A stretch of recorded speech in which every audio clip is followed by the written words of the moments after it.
സ്വർണ്ണക്കടത്ത് സംഘങ്ങളുടെ പിന്നാമ്പുറ കഥകൾ തേടുകയാണ് നമ്മൾ. സ്വർണ്ണക്കടത്ത് പൊട്ടിക്കൽ ആരോപണങ്ങൾക്ക് രാഷ്ട്രീയ മാനം ലഭിച്ച നിരവധി വിവാദങ്ങൾ കണ്ണൂരിലുണ്ടായിട്ടുണ്ട്. അർജുനായങ്കി മുതൽ നേതാക്കളിലേക്ക് വരെ ആരോപണങ്ങളുടെ മുന്ന നീണ്ടു. കണ്ണൂരിലെ CPIM രാഷ്ട്രീയത്തെ വിവാദങ്ങൾ ഏറെക്കാലം ആരോപണ നിഴലിലാക്കി.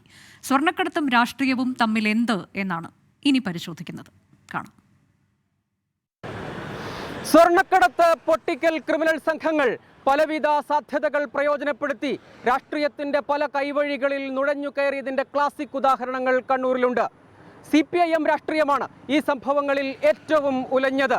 അതിന്റെ അലയൊലികൾ ഇപ്പോഴും തുടരുന്നുമുണ്ട്. ജയിലിനകത്തു നിന്ന് TP കേസ് പ്രതികൾ സ്വർണ്ണക്കടത്ത് നിയന്ത്രിച്ചെന്ന ആരോപണം.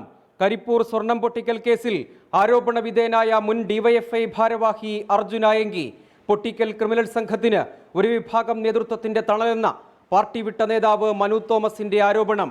സ്വർണ്ണക്കടത്ത് പൊട്ടിക്കൽ സംഘങ്ങളുടെ രാഷ്ട്രീയ ബാന്ധവത്തെക്കുറിച്ച് ഒരു പിടി ആരോപണങ്ങളാണ് രാമനാട്ടുകര കേസ് മുതൽ കണ്ണൂരിലെ CPIM നേരിട്ടത്. യുവജന നേതാവ് മുതൽ ഉന്നത നേതാവ് വരെ സ്വർണ്ണക്കടത്ത് കൊട്ടേഷൻ സംഘങ്ങളുമായി ബന്ധം പുലർത്തിയെന്ന് തുറന്നു പറഞ്ഞാണ് DYFI മുൻ കണ്ണൂർ ജില്ലാ പ്രസിഡന്റ് മനു തോമസ് പാർട്ടി വിട്ടത്. ഏതെങ്കിലും വ്യക്തികളെ കേന്ദ്രീകരിച്ചല്ല ഈ വിഷയമുള്ളത്. ഇതൊരു പൊതു നിലപാടിൻ്റെ വിഷയം പാർട്ടിക്കകത്ത് എടുക്കേണ്ടതാണ്. പാർട്ടി ആ കാര്യത്തിനകത്ത് നിലപാട് എടുത്തിട്ടുണ്ട്. ഈ കൊട്ടേഷൻ സംഘങ്ങൾക്കെതിരെ പാർട്ടി എടുത്തിട്ടുണ്ട്. പക്ഷേ അത് വളരെ വൈകിപ്പോയിരുന്നു.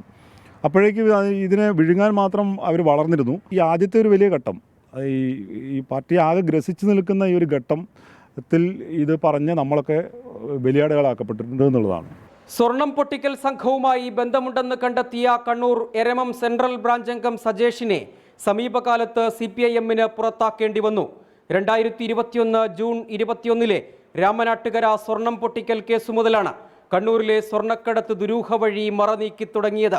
വിസിറ്റ് വിസയിൽ ചെറിയ ഓഫറുകൾ സ്വീകരിച്ചെത്തുന്ന ക്യാരിയർമാർ മുതൽ പല ലെയറുകളിലായി നീണ്ടുകിടക്കുന്ന കണ്ണികൾ.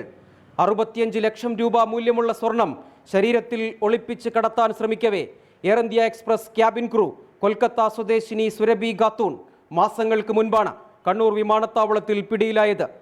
വിമാനക്കമ്പനിയിലെ ജീവനക്കാരൻ സുഹൈൽ കണ്ണൂർ ബന്ധമുള്ള സംഘത്തിനായി സുരഭിയെ റിക്രൂട്ട് ചെയ്തുവെന്നാണ് DRI കണ്ടെത്തൽ. കൊട്ടേഷൻ മുതൽ രാഷ്ട്രീയം വരെ സാധ്യമായ എല്ലാ വഴികളിലും സ്വാധീനമുറപ്പിക്കുന്ന നെറ്റ്വർക്ക്. അധോലോകത്തെ അതിഥികളായ അഭിനവ വിപ്ലവകാരികൾ ആരെല്ലാമെന്ന് വെളിപ്പെടുത്തേണ്ടി വരുമെന്ന് കടത്തുകേസ് പ്രതികൾ പാർട്ടിയെ ഭീഷണിപ്പെടുത്തുന്ന രാഷ്ട്രീയം. TP വധക്കേസ് പ്രതികൾ മുതൽ ആയങ്കിമാർ വരെ ആരോപണ വിധേയരുടെ ദുരൂഹ സംഘങ്ങൾ അനവധി. മുകൾ തട്ടിലേക്ക് അന്വേഷണം പോകുന്നുണ്ടോ എന്നതാണ് പ്രധാനം. മിഥുൻ ചാത്തോത്തിനൊപ്പം സജോ ദേവസ്യാം, 24 കണ്ണൂർ.